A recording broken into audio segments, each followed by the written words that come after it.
అందరికీ నమస్కారం. Welcome to it's UTV. ప్రస్తుతం మనతో పాటు ఉన్నారు ఆస్ట్రో గురు వేణుస్వామి గారు. గురుగారితో మాట్లాడి 2026 సంవత్సరం పూర్తిగా ఏ విధంగా ఉండబోతుంది ప్రకృతి పరంగా, అంతేకాకుండా 12 రాశుల వారికి అసలు రాశి ఫలాలు కూడా ఎలా ఉన్నాయో గురుగారితో మాట్లాడి తెలుసుకుందాం. నమస్కారం గురుగారు. నమస్తే తల్లి. ఓం నమో వెంకటేశాయ. వెంకటాద్రి సమం స్థానం బ్రహ్మాండే నాస్తికించిన వెంకటేశ సమోదేవో న భూతో నా భవిష్యతి. గురుగారు, మిథున రాశి వారికి ఏ విధంగా ఉండబోతుంది? సో మూడవది మిథున రాశి. దీన్ని ఇంగ్లీష్లో జెమిని అంటారు. మృగశిర 3, 4, ఆరుద్ర 1, 2, 3, 4, పునర్వసు 1, 2, 3, ఆదాయం 8, వ్యయం 11, రాజపూజ్యం 1, అవమానం 7. సో 100కి 100% అనుకూలంగా ఉన్నటువంటి రాశి మిథున రాశి. గత 10 సంవత్సరాల నుండి మీరు పడుతున్న కష్టాలు తొలగిపోతాయి. పట్టిందల్లా బంగారంగా ఉంటుంది. అడిగేస్తే రాజభోగాలు, అడిగేస్తే రాజయోగాలు, సమాజంలో పేరు ప్రఖ్యాతులు, గౌరవ మర్యాదలు, సుఖ సంతోషాలు, కుటుంబంలో శుభకార్యాలు. అసలు స్త్రీలైతే మరీ ముఖ్యంగా పదవులను పొందుతారు, కీర్తిని పొందుతారు, సమాజంలో గొప్ప పేరు ఉంటుంది. మీ ఇంట్లో మీరు చెప్పింది రూల్ నడుస్తుంది. మీరు ఒక రకంగా హోమ్ మినిస్టర్, సీఎం స్త్రీలు ఈ సంవత్సరం ఈ రాశి వాళ్ళు. సో కుటుంబంలో మీ మాటకు ఎదురుండదు. విద్యార్థులకు ఉత్తీర్ణత శాతం పెరుగుతుంది. కోరుకున్నటువంటి యూనివర్సిటీల్లో ప్లేస్మెంట్స్ వస్తాయి, వీసాలు వస్తాయి, విదేశాల్లో ఉండేవారికి ఉద్యోగాలు వస్తాయి, అవివాహితులకు వివాహయోగ సూచనలు ఉన్నాయి, సంతానం లేని వారికి సంతాన యోగం ఉంది, ఉద్యోగం లేని వారికి ఉద్యోగం వస్తుంది, అలాగే ఉద్యోగస్తులకు బదిలీలు, ప్రమోషన్లు ఉంటాయి, కళాకారుల క్రీడాకారుల అవకాశాలు, ఆదాయం పెరుగుతుంది, వ్యాపారస్తులకు అన్ని రంగాల్లో అనుకూలంగా ఉంటుంది, ఉమ్మడి వ్యాపారులకు, రిటైల్, హోల్సేల్ వ్యాపారులకు అనుకూలంగా ఉంటుంది, కాంట్రాక్టర్లకు పాత బకాయిలు వసూలవుతాయి, కొత్త కాంట్రాక్టులు వస్తాయి. సో రైతులకు 2 పంటల దిగుబడి రాబడి పెరుగుతుంది. చేపలు, రొయ్యలు, అలాగే పౌల్ట్రీ ఫామ్ విపరీతంగా డబ్బు సంపాదించుకుంటారు. రాజకీయ రంగంలో వారికి పదవి ఏర్పడుతుంది, పదవి వస్తుంది. అలాగే ఎన్నికలలో పోటీ చేసి గెలుపొందుతారు. సో ఏ రంగం వారికైనా ఈ సంవత్సరం పట్టిందల్లా బంగారంగా ఉంటుంది. 100కు 100% అనుకూలంగా ఉన్న రాశి మిథున రాశి. సో ఈ సంవత్సరం వీరికి ఎటువంటి పరిహారాలు అవసరం లేదు. 2026 పరాభవనామ సంవత్సరానికి అధిపతి అంటే రాజు గురువు, కేతువు కమాండర్. కేతువు అంటేనే మోక్షకారకుడు, అంటే ఒక మనిషిని చంపేవాడే కేతువు. ఈ సంవత్సరం ఆయనకు మనం పగ్గాలు ఇచ్చినాం, ఆయన దగ్గర గన్ను పెట్టినాం ఈ సంవత్సరం. సో ఆయన దగ్గర గన్ను పెడితే ఏంది అంటే, దొంగను మనం తీసుకొచ్చి కుర్చీలో కూర్చోబెడితే వాడు ఊకుంటాడా? వాని పని వాడు చేస్తాడు. అట్లనే మర్డర్ చేసుకొని, ఇప్పుడు అమెరికాలో ఒక కల్చర్ ఉంటుంది. ఆర్టికల్ 2 వాళ్ళకి ఏమి ఇస్తుంది అంటే, నువ్వు గన్ను కొనుక్కునేటువంటి స్వేచ్ఛ ఇస్తుంది అమెరికాలో. సో ఎవడు పడితే వాడు గన్ను పట్టుకొని కాల్చొచ్చు. సో అట్లాంటి స్వేచ్ఛను కేతువుకి ఇచ్చినప్పుడు ఏమవుతుంది అంటే, కేతువు తన యొక్క ప్రభావాన్ని జనాల మీద చూపిస్తాడు. సో కేతువు కమాండ్ చేసేటువంటివి ఏమిటి అంటే, లోయలు, కొండలు, స్పేస్, వీటిని కేతువు కమాండ్ చేస్తాడు.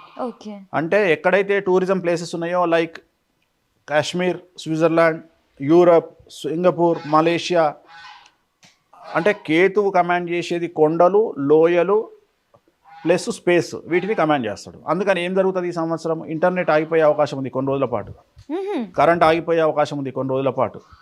సో విశ్వానికి సంబంధించి ఇప్పుడు నిన్న 3 రోజులు ఇండిగో ఆగిపోయింది. అట్లనే ఇండిగో లాంటిది ఇంకెక్కడైనా మిస్టేక్ జరిగి ఆగిపోయే ఫ్లైట్లు ఆగిపోయే అవకాశం ఉంది.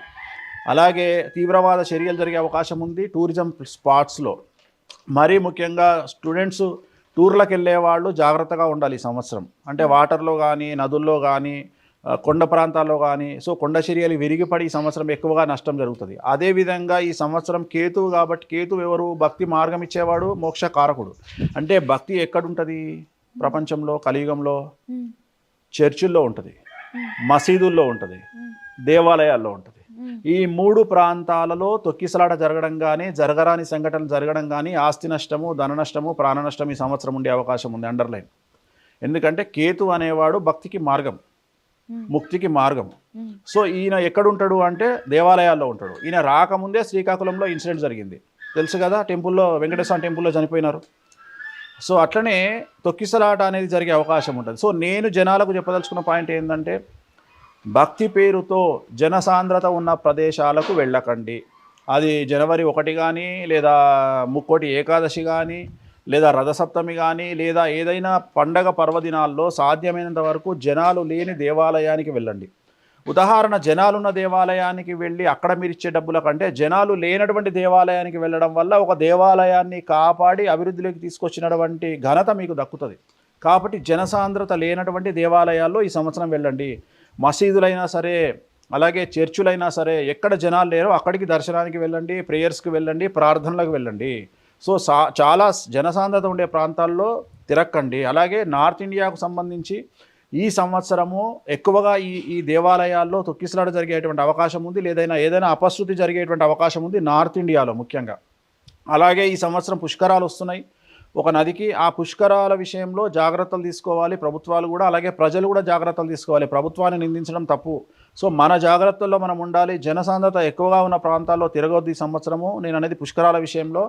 సో తొక్కిసలాట జరిగే అవకాశం ఉంది. సో జాగ్రత్తగా ఉండాలి. అలాగే టూరిజం స్పాట్స్లో, సినిమాలకు సంబంధించినటువంటి స్పాట్స్లో, అంటే ఎక్కువ క్రౌడ్ గ్యాదర్ అయ్యేటువంటి ప్రదేశాల్లో లైక్ క్రికెట్ స్టేడియంస్ కానీ లేదా సినిమా ఈవెంట్స్ కానీ వీటికి సంబంధించి ఈ సంవత్సరం జాగ్రత్తగా ఉండాలి. అపశృతులు జరిగేటువంటి అవకాశం ఉంది. ధన నష్టము, జన నష్టము, ప్రాణ నష్టము, ఆర్థిక నష్టం జరిగేటువంటి అవకాశాలు కనిపిస్తూ ఉన్నాయి కాబట్టి జాగ్రత్తగా ఉండాలి.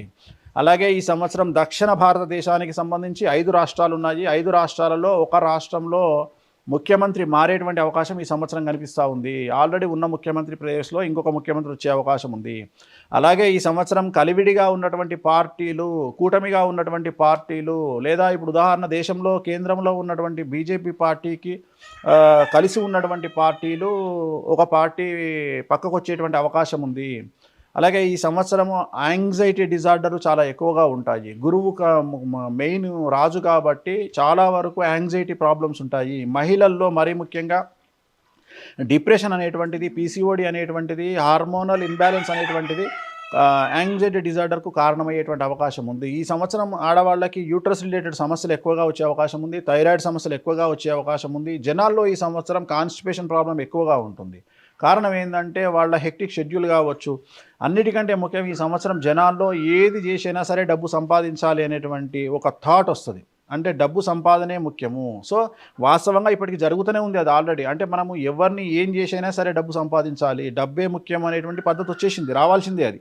ఎందుకంటే కానీ ఈ సంవత్సరం దాని తీవ్రత ఎక్కువగా ఉంటుంది. అలాగే ఈ సంవత్సరం ఆడవారి చేతుల్లో మరణించే మగవారి సంఖ్య ఎక్కువగా ఉంటుంది. అంటే క్రైమ్ రేట్లో ఆడవారు ఎక్కువగా ప్లేస్లోకి వస్తారు వాళ్ళు. సో ఈ సంవత్సరం ఇలాంటి పరిస్థితులను మనం ఫేస్ చేయబోతూ ఉన్నాము. కానీ ప్లస్లు కూడా ఉన్నాయి. ఏం ప్లస్లు ఉన్నాయంటే ఈ సంవత్సరం పసుపు రంగు పంటలు ఎక్కువగా పండుతాయి, పసుపు రంగు పూలు ఎక్కువగా పండుతాయి. అలాగే పసుపు రంగు ఎక్కడైతే ఉంటుందో ప్రపంచ పటంలో మనం గ్లోబుని కనుక తిప్పితే ఎల్లో కలర్గా ఎక్కడైతే ఉంటుందో అక్కడ ఈ సంవత్సరం సమస్యలు ఉంటాయి. ఉంటాయి అంటే ఎల్లో కలర్లో ఉదాహరణ ఇప్పుడు చామంతి పూలు ఎక్కువగా సింగపూర్లో ఉంటాయి. తులిప్ అంటారు, తులిప్ ఫ్లవర్స్ ఉంటాయి. సో అక్కడ ఈ సంవత్సరం సమస్యలు ఉంటాయి. సో అందుకని ఆ ప్రదేశాల్లో జాగ్రత్తగా ఉండాలి ప్రజానీకం. ఎందుకంటే గురువు కమాండ్ చేస్తూ ఉన్నాడు, రాజు గురువు కాబట్టి, గురువుకు ఎల్లో అధిపతి కాబట్టి ఎల్లో రంగు ఉన్నటువంటి ప్రదేశాల్లో ప్రపంచపటంలో సమస్యలు ఉంటాయి ఈ సంవత్సరం. సో ఓవరాల్గా ఈ సంవత్సరము ఈ పరాభవనామ సంవత్సరానికి సంబంధించినటువంటి వ్యవహారం. అలాగే ఈ సంవత్సరము మేషరాశి, మీనరాశి, అలాగే ఇంచుమించుగా సింహరాశి, ఈ రాశులు చాలా ఎఫెక్ట్ అవ్వబోతూ ఉన్నాయి. ఈ 3 రాశులు 100కి 100% ఎఫెక్ట్ కాబోతున్నాయి. ఏంటంటే నెంబర్ 1 మేషరాశికి 100% నెగిటివ్, సింహరాశి ఇంచుమించు 90% ఎఫెక్ట్, అండ్ తులారాశి ఉంటుంది బాగానే 50% ఎఫెక్ట్. బట్ ఎక్స్ట్రీమ్లీ ఉన్నటువంటి రాశి మీనరాశి. మీనరాశికి జన్మ శని నడుస్తూ ఉంది, శని జన్మంలో ఉన్నాడు, ప్లస్ గురువు అతిచారంలోకి వెళ్తూ ఉన్నాడు.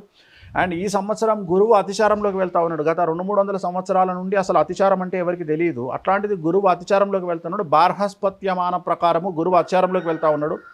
జనరల్గా గురువు సంవత్సరంలో ఒకే రాశిలో ఉంటాడు. బట్ ఈ సంవత్సరం గురువు 3 రాశుల్లో ఉంటున్నాడు, మిథునం, కర్కాటకం, సింహం. అందుకని దాన్ని అతిచారం అంటాము. గురువు అతిచారంలోకి వెళ్ళడం వల్ల చాలా పెను సంచలనాలు నమోదయ్యే అవకాశం ఉంది. రాజకీయంగా కానీ, సినిమా పరంగా కానీ, సామాజికంగా కానీ, మీడియా పరంగా కానీ. మీడియా వాళ్ళు ఏమనుకుంటారంటే మేము ఎవరినైనా ట్రోల్ చేస్తామనుకుంటారు. దాంట్లో మెయిన్ స్ట్రీమ్ మీడియా ఉండొచ్చు, సోషల్ మీడియా ఉండొచ్చు, ఇంకోటి. కానీ ఈ సంవత్సరం వాళ్ళే ట్రోలింగ్కు గురవుతారు. ఇది ఫస్ట్ టైం, ఇది చరిత్రలో ఫస్ట్ టైం. కారణం ఏంటి అంటే మీ అనేటువంటిది సింహరాశి. సో ఈ సంవత్సరం కమాండ్ చేస్తూ ఉన్నది సింహరాశికి. వ్యయంలో గురువు వస్తూ ఉన్నాడు, అష్టమ శని నడుస్తూ ఉంది. అందుకని ఏంటంటే మీడియా వాళ్ళు ఈ సంవత్సరం బాగా సఫర్ అయ్యే అవకాశం ఉంది. మీడియాలో ఛానల్ ఓనర్స్ కావచ్చు, లేదా పెద్ద పెద్ద యూట్యూబ్ ఛానల్స్ కావచ్చు. ఈ సంవత్సరము తెలుగు రాష్ట్రాల్లో ఉన్న కొన్ని యూట్యూబ్ ఛానల్స్ ఈ సంవత్సరము ఆర్థికంగా నష్టపోయేటువంటి అవకాశం ఉంది.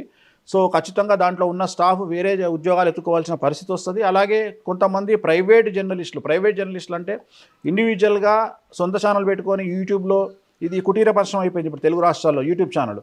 సో ఇలాంటి వారు ఎవరిని పడితే వాళ్ళని మైకు పట్టి తిట్టేవాళ్ళు ఈ సంవత్సరం కేసుల పాలయ్యే అవకాశంలో ఉంది. అలాగే వాళ్లకు ఈ సంవత్సరం పరువు నష్టం దావాలు కూడా ఎదుర్కొనే అవకాశం ఉంది. సో మీడియా వాళ్ళు ఈ సంవత్సరం జాగ్రత్తగా ఉండాలి, సెలబ్రిటీలు జాగ్రత్తగా ఉండాలి, సో డబ్బున్న వాళ్ళు జాగ్రత్తగా ఉండాలి. ఈ సంవత్సరం ఎక్కడ డబ్బు ఉంటుందో, ఎక్కడ పేరు ఉంటుందో, ఎక్కడ అందం ఉంటుందో ఈ ముగ్గురు జాగ్రత్తగా ఉండాలి.